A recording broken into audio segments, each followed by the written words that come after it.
उपोषणाच्या दरम्यान एक असा क्षण आला होता. तो क्षण तुमच्यासाठी भावनिक होता. आम्ही टीव्हीच्या माध्यमातून बघितलं, कॅमेऱ्याच्या माध्यमातून. काही ऊसतोड कामगार तुम्हाला भेटायला आले होते, तेव्हा तुमच्या डोळ्यात पाणी होतं. तो क्षण असा होता की ज्यावेळी 50 ट्रॅक्टरची रॅली घेऊन ऊसतोड मजुरांनी मुकादम आले होते. मुकादम आल्यानंतर ते घोषणा देत असे आमच्या स्टेज समोरून जात होते. त्यावेळी ते घोषणा देत होते आणि आमचं हक्काचं आरक्षणाबद्दल अशा जोरजोरात घोषणा देत होते. त्यावेळी ते रापलेले चेहरे, ते मळकटलेले कपडे, डोक्यावरती टोपी, गळ्यातलं रुमाल, अशी माणसं ज्यावेळी आली त्यावेळी मला त्या लोकांच्या ह्याच्यामध्ये माझे वडील दिसले.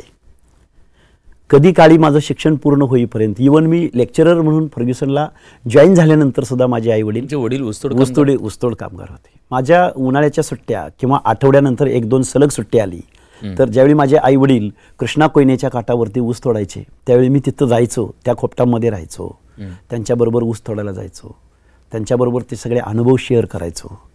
ह्या गोष्टी माझ्या आयुष्यातल्या होत्या. आणि त्या मजुरांना ज्यावेळी मी पाहिलं घोषणा देताना त्यावेळी मला माझे वडील त्यामध्ये दिसले. आणि मग वडील दिसल्यामुळं थोडंसं संवेदनशील असल्यामुळं किंवा थोडंसं मी 368 किलोमीटर अंतरावर माझे आई वडील होते, त्यांची मला आठवण झाली. आणि तो तसा भावनिक प्रश्न होता. पण प्रश्न हा आहे, प्राध्यापक असलेल्या माणसाला इथल्या माणसांचे प्रश्न घेऊन कधी पोतराज बनून अंगावरती चापकाचे फटके मारून घ्यावेसे का वाटतात? प्रश्न हा आहे, वाड्या वस्त्यावर ह्या प्राध्यापक असलेल्या माणसाला का जावंसं वाटतं? ज्या जातींची नावं सुद्धा माहीत नाही आहेत त्या जातींच्या माणसांच्या जवळ जाऊन त्यांची वेदना जाणून का घ्यावीशी वाटते? हे कुठून आलंय? हे काय आहे? महामानव डॉक्टर बाबासाहेब आंबेडकरांनी आपल्या संविधानाच्या प्रस्तावनेमध्ये म्हणजे प्रियांबल जे आहे त्या प्रियांबलमध्ये असं म्हटलं की सामाजिक न्यायासह समता प्रस्थापित करायची आहे. अगदी अपिलिंग भाषेमध्ये की पंगत जी असते जेवणाची आपल्या अपिलिंग भाषेमध्ये त्या पंक्तीच्या शेवटच्या घटकापर्यंत संविधानाच्या माध्यमातून जो बाबासाहेबांनी सुग्रास असा स्वयंपाक बनवला, तो स्वयंपाक इथल्या वाढप्यानी त्या पंक्तीच्या शेवटच्या घटकापर्यंत वाढणं डॉक्टर बाबासाहेब आंबेडकरांना अपेक्षित होतं, संविधानाला अपेक्षित होतं.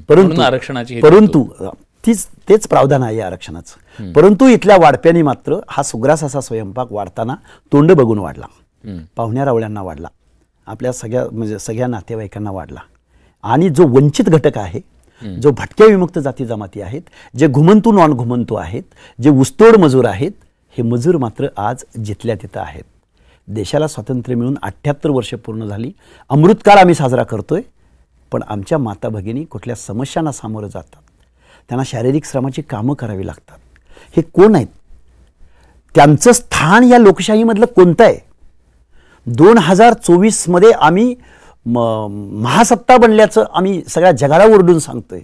त्याच वेळी आमच्या महिलांना, मी तुम्हाला ऊसतोड मजुरांचं, वीटभट्टी मजुरांचं किंवा मेंढपाळ महिलांचं, कोण आहेत मेंढपाळ महिला? धनगर आहेत. ऊसतोड मजूर कोण आहेत? वंजारी, बंजारा, अगदी SC कॅटेगरीमधले आमचे होलार. ह्या माणसांचं स्थान काय आहे आमच्या या लोकशाही भारतामध्ये, सामाजिक न्यायाच्या भारतामध्ये? स्वतंत्रता, बंधुता, सामाजिक न्याय हे मिळाले आम्हाला. आणि परत त्यामध्ये आमचं ओबीसीचं रिझर्वेशन आम्हाला ओबीसी मधूनच पाहिजे, ही भूमिका. पण दोन प्रश्न आहेत. एक प्रश्न आधी घेतो, नंतर दुसरा घेतो. प्रश्न पहिला हा आहे की मग ओबीसीमध्ये ज्या प्रमुख जाती आहेत त्याच या सगळ्या 18 पगडच्या छोट्या छोट्या जाती आहेत ज्यांचं अस्तित्वच नाही आहे, त्यांचं आरक्षण ह्या मोठ्या जाती घेत आहेत ओबीसीमधल्या, अशा प्रकारचा आरोप केला जातो. त्याला काय उत्तर? असं नाहीये. मंडल आयोग इम्प्लिमेंट झाल्यानंतर या महाराष्ट्रामधल्या जेवढी म्हणून लोकनियुक्त सरकार आली त्या सरकारांनी यांच्या 50 ते 60% क्वांटम असणाऱ्या ओबीसींच्या सामाजिक न्याय हक्कांच्या योजनासाठी आर्थिक तरतूद केली किती? तर ती तरतूद 0.4%, 0.5%, 0.6%. आत्ताचं जे बजेट आहे, आत्ताचे बहुजन कल्याण मंत्री सावे साहेब आहेत, हे ह्यांचं बजेट आहे ते फक्त उणपुरं 1% आसपास जातं, कमी जास्त. मग अर्ध्या लोकसंख्येच्या सामाजिक न्यायाच्या योजनासाठी माझ्या फुले शाहू आंबेडकरांचा महाराष्ट्र, समतेच्या तत्वावरचा पुरोगामी महाराष्ट्र 1% बजेटरी तरतूद करत नसेल तर 450 जातींना काय निधी मिळाला असेल?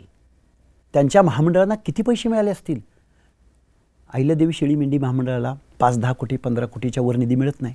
वसंतराव नाईक महामंडळाला 5-50-100 कोटीच्या पुढे निधी बजेटमध्ये मिळत नाही. महात्मा फुले आर्थिक विकास काय आहे? मग देणाऱ्यांच्या मग जे हा तो प्रश्न असा आहे की जे ओबीसीच्या ताटातच काही नाही, तर या प्रमुख जातींनी खाण्याचा प्रश्न उरतो कुठं? हा जो प्रश्न उपस्थित करतात की भुजबळ तुम्ही एकट्याने खाल्लंय, बाकीच्या ओबीसींना मिळालं नाही, म्हणजे ज्या मेजर कम्युनिटी आहे ज्यांची लोकसंख्येची पॉकेट्स आहेत, बंजारा, वंजारी, धनगर, माळी, त्यांचा पंचायत राजमध्ये थोडासा प्रभाव दिसतोय की त्यांचे पॉकेट्स आहेत म्हणून. तर त्यांना असं वाटतं की यांचा पंचायती मेंबर झाला, यांचा झडपीचा मेंबर झाला, पण तो लोकसंख्येमुळे झाला.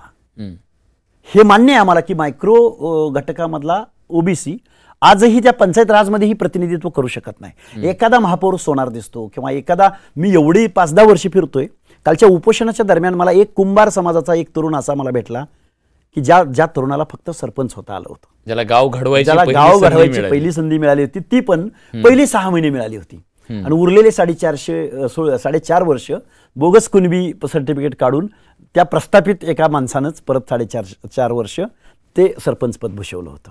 आणि तो माणूस त्याच्या पत्नीसह मला रात्री 1 वाजता भेटायला आला. बर, पण तुम्ही म्हणताय वाढप्या 2014 पासून तर वाढप्या इथला भाजप आहे, तसं बघितलं तर सत्तेतला प्रमुख भाजप आहे जो म्हणतो डीएनए आमचा ओबीसी आहे. मग तुम्ही दुसऱ्या बाजूला मांडणी अशी करताय की आम्हाला काही मिळालेलंच नाहीये. मग खोटं काय आहे, खरं काय आहे? डीएनए भाजपचा जर ओबीसी असेल तर भाजपा ह्या ओबीसींच्या सामाजिक न्याय हक्क अधिकारावर ठाम भूमिका घेत नाही. हे ओबीसीचं सामाजिक न्यायाचं आरक्षण आहे, हे सोशली डिस्क्रिमिनेशनचं आरक्षण आहे. ज्यांना गावगाड्यामध्ये 1000 वर्ष दुय्यम वागणूक मिळाली, आमचा नाभिक, आमचा सुतार, आमचा लोहार, धनगर, बहुसंख्येनं धनगर असून मनगटात ताकद असून सुद्धा त्याचा नॅरेट असा सेट केला गेला की येडा धनगर, अरे धनगराला काय कळतं, ते धनगराची वाडी. हा नॅरेट सेट केला गेलाय महाराष्ट्रामध्ये. बंजारा, गबाळी, वंजारी, लमानतांडा हे मेजर ओबीसी बद्दल बोलतोय. पण गावगाड्यामध्ये जो गावच्या मुखियाला, गावच्या वतनदाराला, जहागीरदाराला जो सेवा पुरवत आला, नाभिक असेल, सुतार असेल, कुंभार असेल, धोबी असेल, या लोकांचं तर खूपच वाईट हालत आहे. तो एक शब्दही त्यांच्या पुढे जाऊ शकत नाही. याच्या पलीकडे भटक्याविमुक्त जाती जमाती तर डोंगराच्या कुशीला आहेत. कंझारभाट असेल, आमचा बेरड रामोशी असेल, ते तर सराईत गुन्हेगाराचा शिक्का 1872च्या हॅबिच्युअल अपेंडर्स ऍक्टने इंग्रजांनी दिलाय. गावात चोरी झाली की पहिला रामोशावर, बेरडावर घेतला जातो, पारद्यावर घेतला जातो. एखादी हत्या झाली, एखादी कुठली गोष्ट घडली, आजही प्रत्येक जिल्ह्याच्या कारागृहामध्ये, मी आयोगाचा सदस्य होतो त्यावेळी मी डिटेल मागायचो तिथल्या एसपींना की किती विजयंतीची विमुक्त जाती अप्रवर्गातले किती गुन्हेगार आहेत तुमच्याकडे. एका पारद्याच्या माणसाचा पोलिसाच्या मारहाणीमध्ये मृत्यू झाला. त्या 4 भिंतीच्या आत आमच्या पोलीस खात्याकडून त्याच्यावरती हाणमार झाली. तो मेला पुण्यामध्ये. आणि तो मेल्यानंतर ना इथल्या न्यायव्यवस्थेला प्रश्न पडला, ना इथल्या समाजाला, ना संविधानाला, ना लोकशाहीला.